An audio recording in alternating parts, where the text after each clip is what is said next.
ప్రేమలు సినిమాతో సౌత్ కుర్రాళ్ల హృదయాలు దోచేసింది మమితా బైజు. మలయాళంలో అనేక చిత్రాల్లో నటించిన ఈ బ్యూటీకి స్టార్డమ్ తెచ్చిపెట్టింది మాత్రం ఈ సినిమానే. దక్షిణాది సినీ పరిశ్రమలో ఇప్పుడు ఈ భామ పేరు మారుమోగుతోంది. దీంతో ఇటు తెలుగులో ఈ బ్యూటీకి ఆఫర్స్ క్యూ కట్టినట్లు తెలుస్తోంది. తాజాగా most wanted heroine Sreeleela place కొట్టేసిందని టాక్ వినిపిస్తోంది.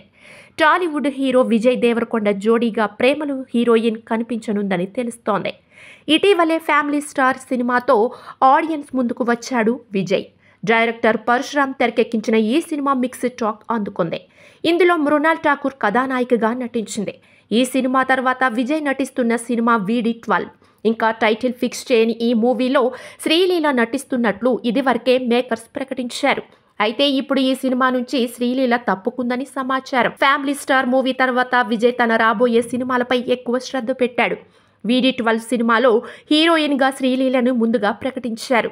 అయితే వివిధ కారణాల వల్ల సినిమా వాయిదా పడుతూ వచ్చింది. దీంతో శ్రీలీల సినిమా నుంచి తప్పుకుందని టాక్. ఇటీవలే మలయాళంలో ప్రేమలు సినిమా విడుదలై హిట్ టాక్ తెచ్చుకుంది. ఈ చిత్రంలో కథానాయిక మమితా బైజు కథానాయికగా మెరిసింది. VD12 కి ఆయన్ను ఎంపిక చేసే యోచనలో ఉన్నట్టు సమాచారం. మరో నివేదిక ప్రకారం మిస్టర్ బచ్చన్ చిత్రం నుండి భాగ్యశ్రీని కూడా పరిశీలిస్తున్నారట. జెర్సీ చిత్రానికి దర్శకత్వం వహించిన గౌతమ్ తిన్ననూరి VD12 చిత్రానికి దర్శకత్వం వహిస్తున్నారు. ఈ సినిమాపై ఎన్నో అంచనాలు నెలకొన్నాయి. శ్రీలీల ఇప్పటికే ఎన్నో సూపర్ హిట్ చిత్రాలు నటించింది. కానీ